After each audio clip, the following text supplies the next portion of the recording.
No tšau, käisin siin hiljuti ühel festivalil ja siis nagu ikka lobisid vahepeal seal inimestega.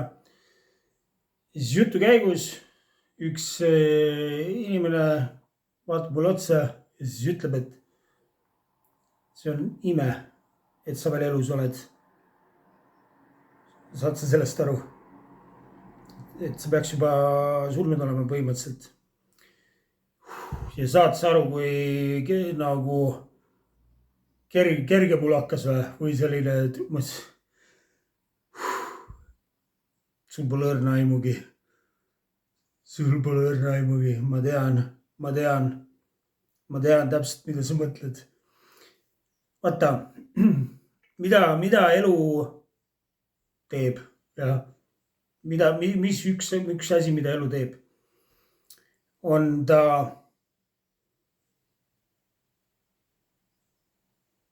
murrab sind, ta hävitab sind, ta sunnib sind kaotama.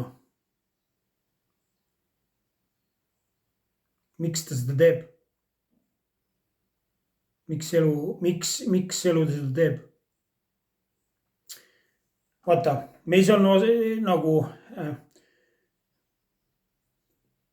ütleme, see kontrollija, see, kes kontrollida tahab, see, kes tahab ilgelt, see, kes puikleb vastu, see, kes solvub, see pool meist, jah. See, kes on isekas, see pool meist, see, kes on uhke. Seda ta hävitab. Surub pikali, tuuseldab, rebib, pureb niimoodi, et karvu lendab vahest. Aga sellel on positiivsed tagajärjed. Lõpuks on positiivsed tagajärjed. Sul on võimalus surra selle keha nii, et see keha püsib elus. Sul on võimalik surra nii, et see keha püsib elus. Peale kõiki neid vaata, keegi ei tea, mida sa läbi teed. Keegi ei tea. Põhimõtteliselt väga, nagu see on, nagu väga keegi ei tea, millistes kohtades sul on vaja ära käia vahest. Millised lahingud sul on vaja endas pidada. Keegi ei tea, jah, neid hetki või neid perioode väga. Noh, ei peagi teadma.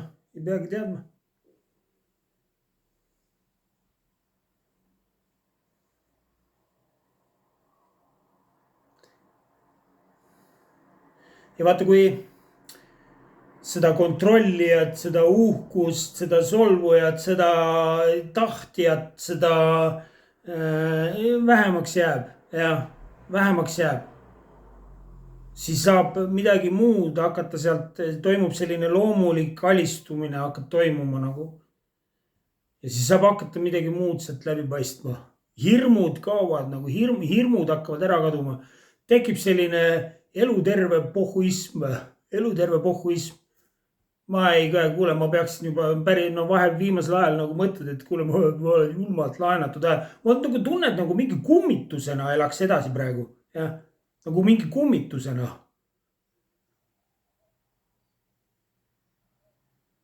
Nagu mõnes mõttes nagu kedagi ei oleks enam. Ja? Mingi õhk on alles ainult. No jah, see keha, aga ma räägin, see väljaspool seda keha nagu mingisugune kummitus ainult.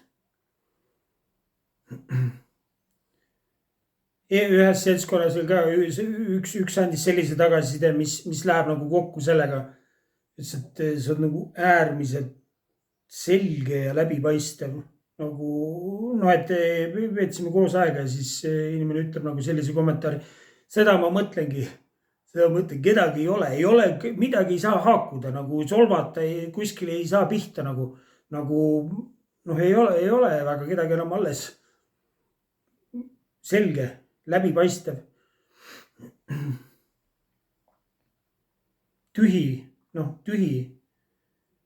Ei ole seda, huvitav, mis see mõtleb või mis see teeb või nagu kunagi oli või muretsed, mida keegi sust sotsiaalses olukorras arvab või nagu no selline, no ei ole.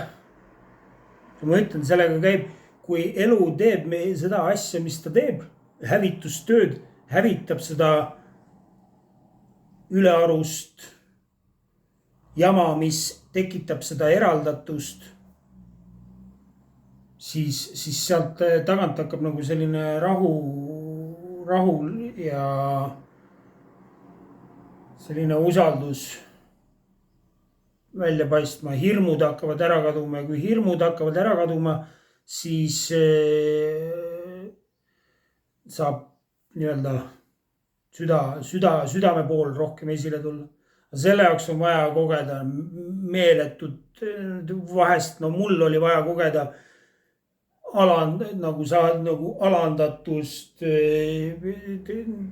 kaotust, no kõik need standardasju, mida ja suures koguses selle teekonna jooksul.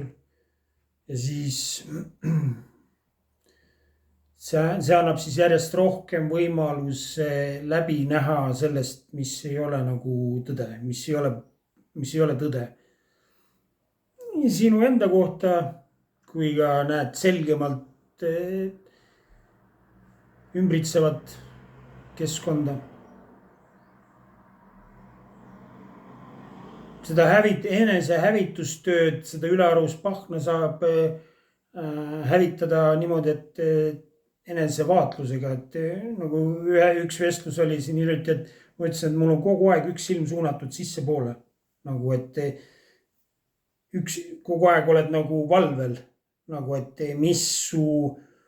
millega su mõistus tegeleb, kuidas ta sind petta tahab või mis nagu toimub. Kogu aeg küsitled ennast, nagu küsitled oma motiive, vaatad, püüad nagu aru saada endast. Ja kui enda alateadvuse rohkem nii-öelda nähtavale tood, siis näeb ka nagu ülejäänud sotsiaalseid olukordi selgemalt ja motiive, miks inimesed millestki räägivad või miks nad tahavad mingeid asju.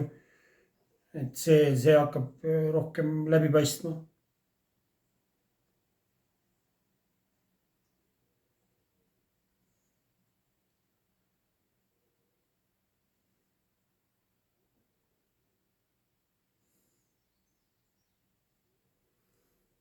Вот так.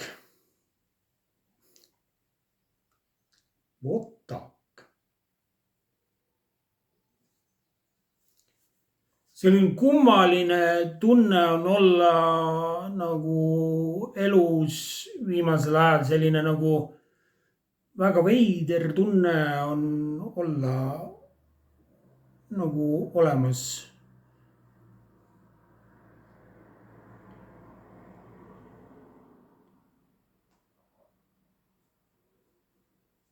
Oledki nagu kummitusena olemas olla nagu inimeste seas, nagu selline täiesti nagu võrreldes sellega, mis oli siis, kui olid mingi 15-aastane või 20-aastane, mis tänaseks see teekond, mis on mul ette näinud nii-öelda, mis toimunud on ja mis perspektiiv nüüd on siis.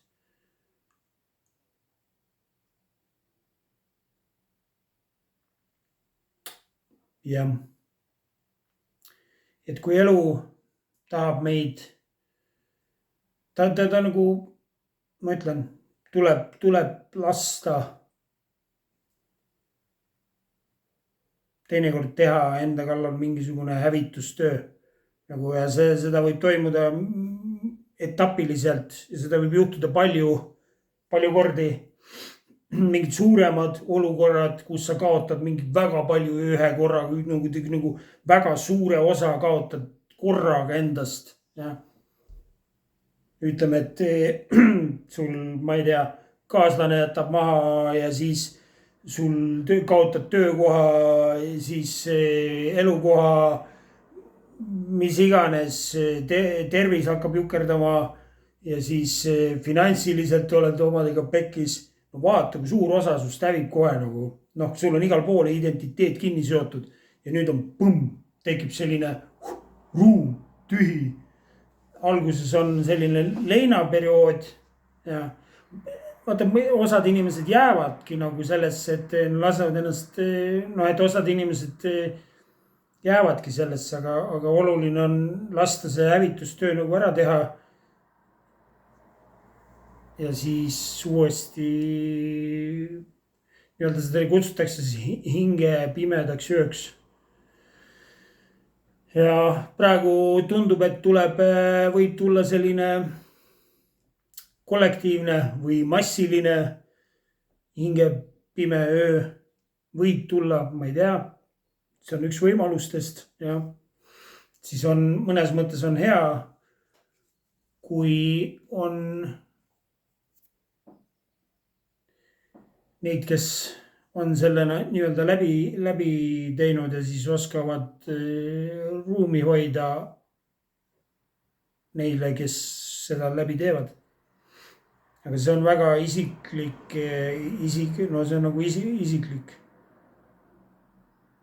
otseselt keegi siin nagu midagi aidata ei saa, ei olegi vaja, tulebki nagu korralikult teinekord põhjas ära käia, noh, et nende emotsionaalselt või enda sees nagu täiesti okei. niimoodi, et mentaalselt juba okei, ma olen nagu selles suhtes, et võite mind välja võtta mängust, võite, noh, et selline mõnes mõttes selline nagu mõtteline surm, kus üks osa sinust ütleb, et kuule, okei, midagi hullu ei ole, kui ma siit juba välja mind võtate nagu, et midagi hullu ei ole. Ja sellesse punkti jõuda. siis toimub mingisugune, elu saab hakata nagu oma asja ajama. kui inimene on viidud sellesse punkti, kus ta korraks enam ei hooligi, kas ta on olemas või ei ole. see on selline päris suur alistumine. teinekord isegi, kui elu sätib mingisugused tingimused nagu vahepeal sätib, siis ma juba meelega mõtlen selle olukorra nii hulluks enda jaoks, et toimuks alistumine või selline rahu tuleb sisse. no ei võitle selle vastu, mis on, nagu mis toimub, lõpeb võitlus, jah. ja siis sellega tekib rahu ja vabaduse tunne ja selline julgus käib kaasas.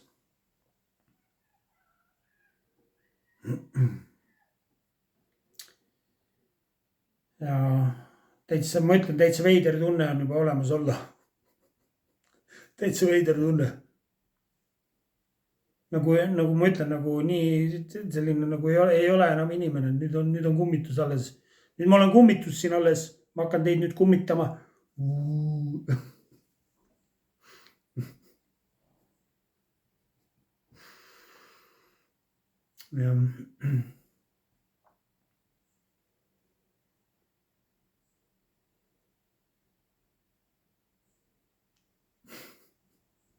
vaat, kuule, aga kõik imelist sulle.